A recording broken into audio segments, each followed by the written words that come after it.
Washington میں white house کے قریب نیشنل گارڈز پر فائرنگ۔ ترجمان وائٹ ہاؤس کے مطابق فائرنگ سے 2 اہلکار زخمی ہو گئے۔ پریس سیکرٹری نے کہا وائٹ ہاؤس کو بند کر دیا گیا، ایک مشتبہ شخص کو حراست میں لے لیا گیا۔ امریکی ہوم لینڈ سیکیورٹی کے سیکرٹری نے فائرنگ کی تصدیق کر دی۔ امریکی صدر نے ٹروتھ سوشل پر کہا حملہ آور شدید زخمی ہے، اسے قرار واقع سزا دی جائے گی۔ میں اور میرا صدارتی عملہ عظیم افواج کے ساتھ کھڑا ہے۔ پاکستان کا جو حال تھا 2017 میں، 2018 میں، 18 سے لے کے پھر 22 تک کیا ہوتا رہا پاکستان میں، وہ ساری ذمہ داری ان کے سر ہے۔ میں یہ سمجھتا ہوں کہ یہ عمران خان صرف اکیلا مجرم نہیں تھا، اس کو لانے والے بھی اس سے بڑے مجرم تھے جو اس کو لے کے آئے، اور ان سے بھی پورا ان کا حساب لینا چاہیے۔ ان کا بیانیہ آپ اچھی طرح جانتے ہیں، اور ان کا بیانیہ کیا تھا؟ چور ڈاکو کہتے تھے، خود چوری ڈاکے میں سب سے آگے۔ بانی پی ٹی آئی کے اکیلے نہیں، ان کو لانے والے بھی مجرم ہیں۔ 2018 سے 2022 تک بہت تباہی آئی، ملک کا ستیہ ناش کر دیا گیا۔ صدر مسلم لیگ نون نواز شریف کا نو منتخب ارکان قومی اسمبلی سے خطاب، کہا پی ٹی آئی مہنگائی 39% پر لے گئی، موجودہ حکومت کمی لائے، عوام نے ضمنی انتخابات میں کارکردگی پر ووٹ دیے، جھوٹ، گالم گلوچ اور نفرت کی سیاست کو شکست ہوئی، سب نے مل کر وزیر اعظم اور وزیر اعلیٰ پنجاب کا ہاتھ بٹانا ہے، ملک کا کھویا ہوا مقام دوبارہ حاصل کرنے کی کوشش کر رہے ہیں۔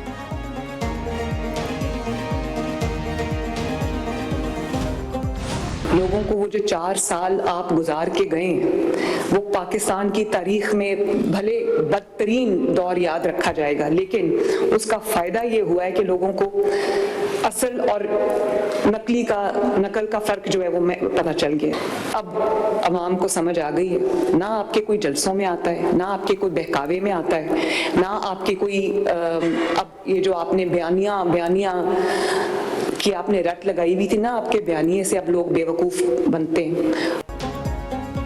نواز شریف ملک کا ماضی، حال اور مستقبل ہے۔ نواز شریف کی سیاست ختم کرنے والے خود ختم ہو گئے۔ وزیر اعلیٰ پنجاب مریم نواز کہتی ہیں نون لیگ نے دوسروں کو چور کہنے کی بجائے عوام کی خدمت پر توجہ دی، عوام نے پھر خدمت کی سیاست کو ووٹ دیا، اب کوئی کسی کے بہکاوے میں نہیں آئے گا۔ گزشتہ دور میں سیاست کو ذاتی دشمنی میں تبدیل کیا اور مخالفین کو جیل میں ڈالا گیا۔ نواز شریف کو 3 بار سازش کر کے نکالا گیا۔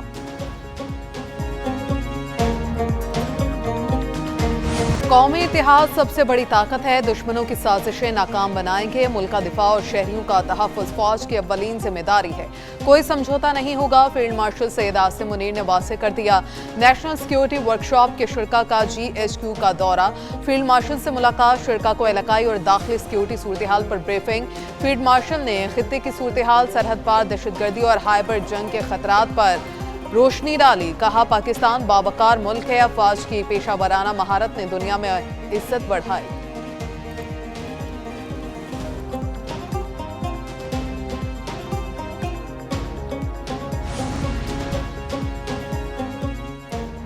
وزیر اعظم محمد شہباز شریف کی بحرین کے بادشاہ حمد بن عیسیٰ الخلیفہ سے ملاقات، بادشاہ نے شہباز شریف کو سب سے بڑا اعزاز order of Bahrain first class پیش کیا۔ دونوں رہنماؤں کا دفاعی شراکت داری کی اہمیت کا اعادہ، تکنیکی تربیت، لاجسٹکس، افرادی قوت اور دفاعی پیداوار میں تعاون کو مضبوط بنانے پر اتفاق کیا۔ وزیر اعظم نے بحرین کے ساتھ تجارت اور سرمایہ کاری بڑھانے کی خواہش ظاہر کی۔ غذائی تحفظ، IT، تعمیرات، کان کنی، سیاحت اور صحت کے شعبوں میں سرمایہ کاری کی دعوت دی۔ وزیر اعظم کی بحرین کے ولی عہد اور وزیر اعظم سلمان بن حمد الخلیفہ سے بھی ملاقات ہوئی۔ ایران کے ساتھ دہشت گردی کے خلاف تعاون بڑھانے کی ضرورت ہے، فیلڈ مارشل عاصم منیر کی ایرانی سپریم نیشنل سیکیورٹی کونسل کے سیکرٹری سے ملاقات میں گفتگو۔ فیلڈ مارشل سے علی لاریجانی کی ملاقات میں پاک ایران تعاون اور علاقائی سیکیورٹی صورتحال پر تبادلہ خیال، دونوں ممالک کے تعلقات مزید مضبوط بنانے کی اہمیت پر زور۔ فیلڈ مارشل نے خطے میں امن اور استحکام کے لیے پاکستان کے عزم کا اعادہ کیا، لاریجانی نے خطے میں امن کے لیے پاکستان کے کردار کو سراہا۔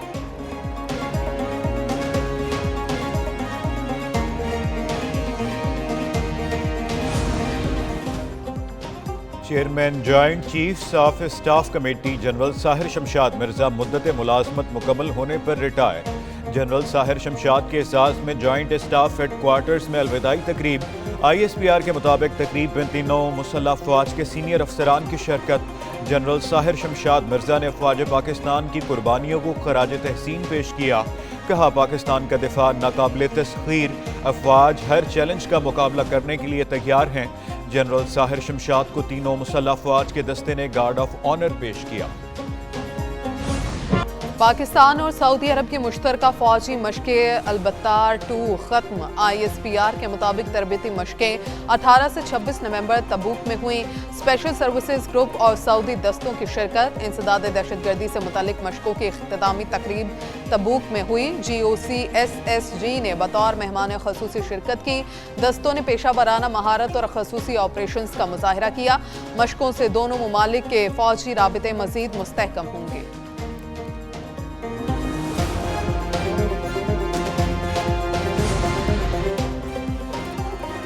تیرہ حلقوں میں ضمنی انتخابات میں مجموعی ووٹرز ٹرن آؤٹ 28.58% رہا۔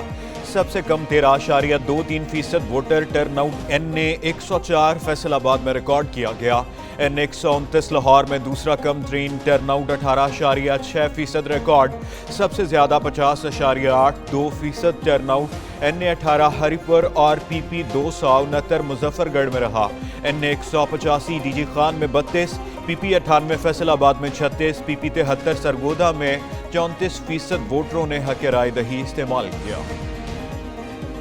ایک اور وعدے کی تکمیل، ایک اور خواب کی حقیقت۔ بے گھر افراد کے لیے پاکستان کا پہلا اور منفرد اپنی زمین اپنا گھر پروگرام۔ صدر مسلم لیگ نون نواز شریف اور وزیر اعلیٰ پنجاب مریم نواز نے اپنی زمین اپنا گھر پروگرام کی قرعہ اندازی کا آغاز کیا۔ نواز شریف اور مریم نواز نے 3 مرلہ پلاٹس حاصل کرنے والے شہریوں کو مبارکباد دی۔ مختلف شہروں میں لوگوں کو فون کر کے پلاٹ کی خوشخبری سنائی۔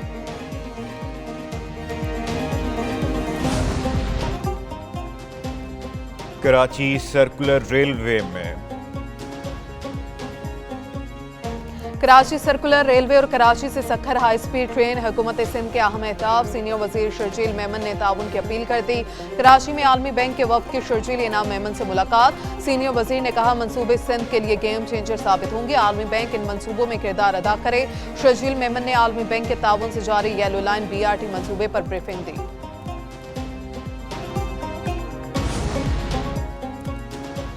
کراچی میں کارونجھر پہاڑ کی کٹائی کے خلاف وکلاء کا احتجاج ختم۔ سندھ ہائی کورٹ بار کے وکلاء نے وزیر اعلیٰ ہاؤس کی جانب احتجاجی ریلی نکالی۔ وزیر اعلیٰ ہاؤس میں وزیر قانون ضیاء الانجار سے صدر سندھ ہائی کورٹ بار کی سربراہی میں وفد کی ملاقات ہوئی۔ وکلاء نے مطالبات پیش کیے۔ سرفراز میتلو کہتے ہیں وزیر قانون نے کارونجھر پہاڑی کو ورثہ قرار دے کر محفوظ کرنے کی یقین دہانی کرائی۔ صدر کراچی بار عامر وڑائچ کا پی آئی ڈی سی پر احتجاج ختم کرنے کا اعلان۔